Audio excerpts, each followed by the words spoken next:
안녕하세요. 이사하고 정리하느라 정말 정신이 없었는데요. 오늘은 3월 6일 집을 이사하여 딱 2주가 되었습니다. 기존 집이 팔리지 않은 상태에서 여러 가지 개인 여건상 이사를 강행했는데요. 그렇다 보니 현금의 자금 사정은 좋지 않아 주식 투자와 병행하기가 쉽질 않네요. 그리고 집에 정이 들고 여기서 딸이 나고 자라서 그런지 짐을 뺀 빈 집을 보니 마음이 뒤숭숭하기도 합니다. 이사한 집은 바다가 거실에서 보이는 바다뷰 전망입니다. 수도권에서 바다를 볼 수 있는 곳이 흔치 않아서 나름 만족은 하고 있으나 아직은 주변이 공사판에 허허벌판이라 마냥 좋지만은 않습니다. 사실 한강뷰 집이나 바다뷰 집에서 사는 것이 저의 버킷리스트 중에 하나였습니다. 아직 제대로 꿈은 실현하지 못한 것 같긴 하지만 제가 리스크를 안으면서도 과감히 투자하려는 큰 이유가 버킷리스트를 실현시키기 위함입니다. 투자는 동기부여가 상당히 중요하다고 생각하는데 이를 위해 버킷리스트를 만드는 것은 흔들리지 않고 투자를 유지하는 데에 필수라고 생각합니다. 그 이유는 이번 장을 겪으면서 느끼셨겠지만 투자는 주가와의 싸움도 아니고 시장 상황과의 싸움도 아닌 나 자신과의 싸움입니다. 시황이 안 좋고 불투명한 상황이 나를 흔들면서 이쯤에서 끝내라고 악마의 속삭임을 보낼 때 이를 따르면 정말 그대로 끝나는 것이죠. 영상을 시청하시는 여러분들도 버킷리스트는 동기부여를 만들기 위해서라도 꼭 만들어 보시길 바랍니다. 다음 기회에 저의 버킷리스트들을 쭉 펼쳐서 이야기해보고 싶기도 합니다. 버킷리스트는 상상하는 것만으로도 심장을 두근거리게 하더라고요. 사실 아무런 생각이 없는 것보다는 버킷리스트를 만들어 보는 것이 꿈의 실현 가능성이 크다고 생각합니다. 그리고 이왕이면 구체적이면서도 불가능할 것 같지만 진심으로 원하는 일들을 단계별로 목록을 만들어 달성해 나간다면 어느 정도는 만족스러운 인생을 살지 않을까요? 그럼 현실로 돌아와서 제 계좌 현황을 보여드리겠습니다. TQQQ 2편의 영상과 같이 투자를 진행하면서 분할 매수 20회 완료 후 추가 하락에서도 지켜보기만 했는데요. 한편으로는 내가 정해놓은 가이드라인이 있어 모두 매수 완료했으니 딱히 할 건 없고 시장을 지켜만 보고 있어서 몸은 참 편하더라고요. 물론 계속 큰 하락이 이어지면 어쩌나 싶은 불안감은 저도 사람인지라 있긴 했습니다만 이번 상황만 특별히 예외일 수 없다는 마음도 커서 무덤덤하게 지켜볼 수 있었습니다. 정해진 방법대로 투자해도 가장 무서운 마음가짐이 이번에는 예외일 거야, 이번에는 다를 거야 라고 너무 두려워해서 기존 하락과는 또 다른 유형이 나타나서 손해가 막심할 거라는 막연한 두려움을 꼭 이겨내셔야 합니다. 백테스트 영상에서 말씀드렸듯이 나만 흔들리지 않으면 당장 손해를 보고 심지어 손절까지 했더라도 다시 살아나는 시장에 투자하여 극복 가능하다고 생각합니다. 그러니 안 좋은 장에 앞서 예측해서 끝내려고 하지 마시길 바랍니다. 고점 대비 마이너스 42% 하락이 진행되고 있는 상황에서 제 계좌는 마이너스 9.9%로 약 32% 방어되고 있으며 평균 단가는 58.9달러 수준입니다. 저는 TQQQ 20회 모두 매수 후에 이 하락에 대한 불안감 그리고 추매하고픈 마음을 담아 기존 다른 영상에서 말씀드렸듯이 QLD 적립식 장투를 하고자 기준 충족하는 날에 조금씩 매수를 하고 있습니다. 영상 초반에 얘기했듯 지금 현금 사정이 좋지를 않아 원하는 금액만큼 투입은 못하고 있지만 매매법에서 지정한 기준 시점에 꾸준히 매수를 했고 최근 반전 상승하는 장에서 플러스 수익으로 전환되어 약 6.4%의 수익률을 달성하고 있습니다. 물론 장투 그리고 적립식으로 마음 먹었기에 당장 큰 수익금은 아니지만 후에 많은 수량이 모이면 어마어마한 수익금으로 기대에 부응하리라 생각합니다. 하락장에서 꾸준히 매수하고 싶은 마음이 크신 분들께는 사실 나스닥 100 2배의 QLD 적립식의 방법으로 추천드립니다. 이유는 TQQQ는 변동성이 크고 불안한 미래에 대해 마냥 장투하는 것도 옳은 방법은 아니기에 흔들림 없이 투자하기 쉽지 않습니다. 특히 하락에서 계속 매수하려면 시드머니가 있어야 하는데 적립식이 아니라면 하락에 계속 매수하기는 어렵습니다. 이러한 이야기는 기존 TQQQ EMA RSI 투자와 QLD RSI 돌파 매수의 영상에서 충분히 했다고 생각하므로 더는 말씀드리지 않겠습니다. 이러한 매수로 하고 계신 분 또는 하고 싶으신 분은 앞선 영상을 꼭 봐주시기 바랍니다. 혹시라도 잊으셨다면 다시 보셔도 좋습니다. 그럼 지금 TQQ 현 상황에 대해 차트적으로 특히 제가 중요시하는 120일, 200일선에 대해 언급하며 말씀드릴까 하는데요. 지금 깊은 하락으로 제가 줄곧 말씀드린 121선과 200일선이 만나는 데드크로스 시점이 다가옵니다. 이 시점이 중요한 이유는 나스닥 100의 역사적으로 이 부근이 거의 단기적으로 최저점 수준의 주가인 경우가 대부분이었기 때문입니다. 사실 TQ 매매법도 이 내용이 착안해서 만들게 된 것이고요. 따라서 감히 예측하자면 닷컴 버블 붕괴와 리먼 브라더스 사태 수준의 위기가 아니라면 지금이 중기 그리고 단기적으로는 저점일 가능성이 꽤 크다고 할 수 있습니다. 물론 조금 오르다가 다시 하락할 수는 있지만 일단은 하락하더라도 일정 상승은 할 가능성이 크다고 봅니다. 즉 매매법 2편의 영상대로 14.5%의 수익 실현으로 탈출할 기회는 충분히 올 수 있다는 것이죠. 이게 어떤 말인지 TQQQ의 차트와 그 이전의 기간에 대해서는 NDX, 즉 나스닥 100의 차트를 살펴보도록 하겠습니다. 네, 지금 띄워드린 화면은 TQQQ 차트인데요. 2010년 2월부터 상장되어서 진행되고 있는 차트의 모습입니다. 지금 보시면은요, 2011년도 약 8월쯤에 지금 보시면 이 회색인 121선과 하늘색의 200일선이 거의 맞닿는 모습을 보실 수 있는데요.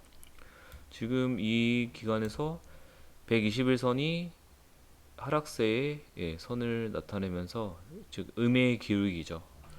음의 기울기로 이렇게 하락을 하면서 200일선에 만나는 지점에서 거의 최저점의 주가를 보여주고 있고요. 이렇게 또 쭉 상승세를 계속 타다가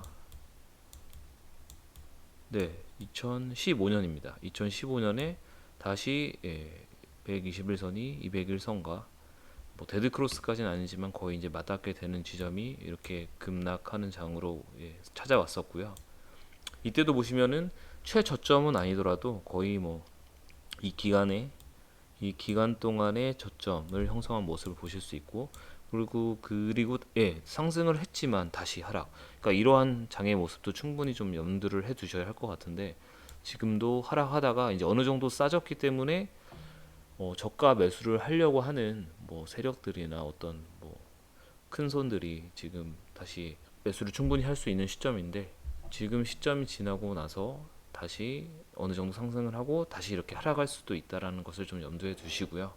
뭐 물론 그냥 쭉 이렇게 상승을 해버리면 당연히 좋겠지만 그게 아닐 수도 있다는 것을 마음속에 알고서 진행되는 게 아무래도 좀 더 낫지 않을까 싶습니다.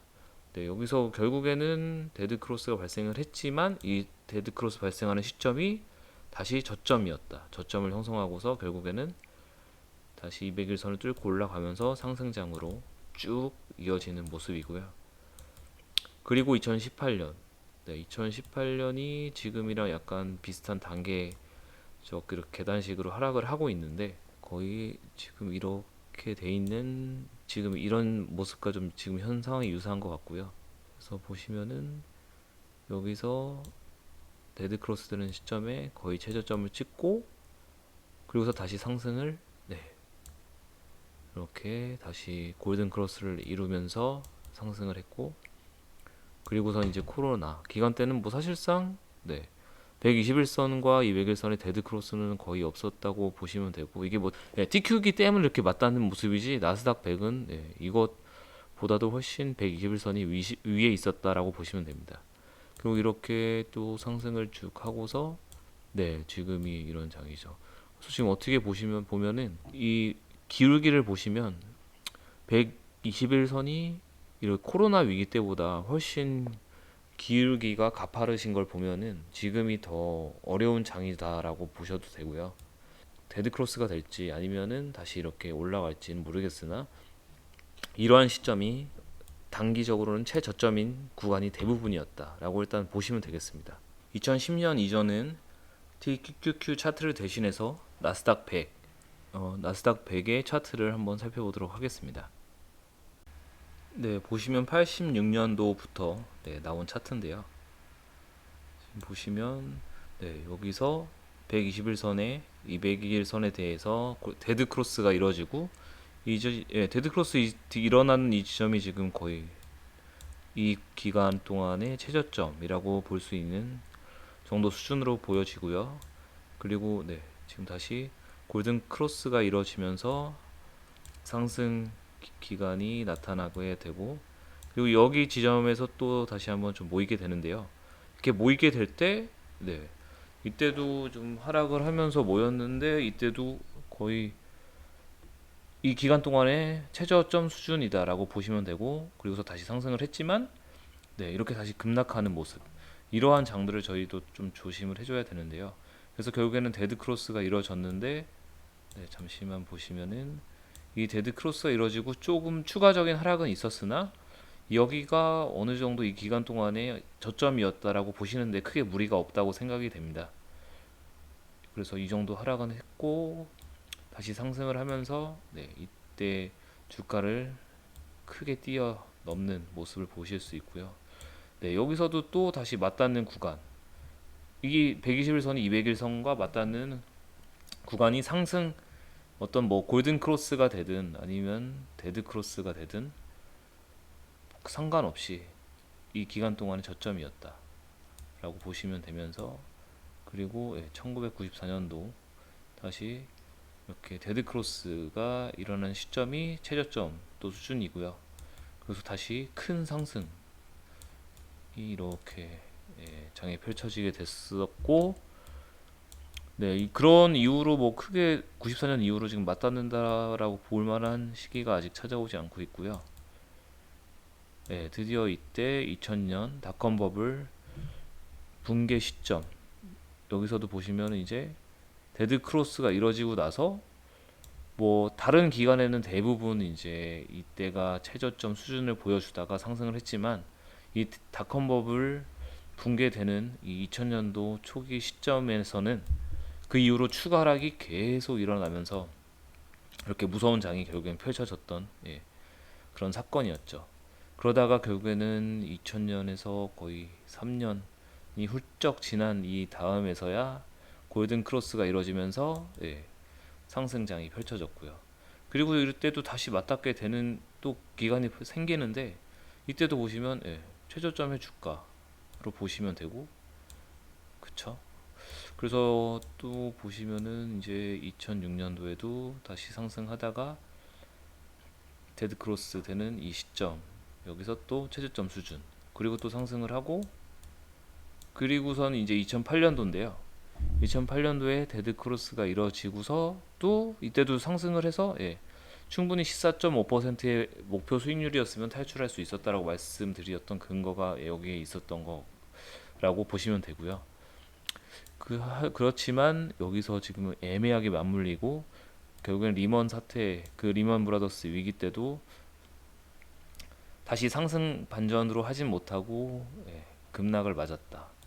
하지만 다시 이 시점이 살아나는 시장의 시점이다라고 저는 계속 말씀드렸는데 200일선을 60일선 그리고 120일선이 차례대로 돌파하면서 다시 상승 구간을 맞게 되고, 이때도 마찬가지로 어느 정도 상승하면은 이제 이 시세 차익에 대한 어떤 매도세가 나타날 수밖에 없기 때문에 다시 보시면은 약간은 맞닿는 구간이 생기면서 이때도 맞닿는 부분쯤이 저점이다 라고 생각을 하시면 되고, 여기도 마찬가지죠.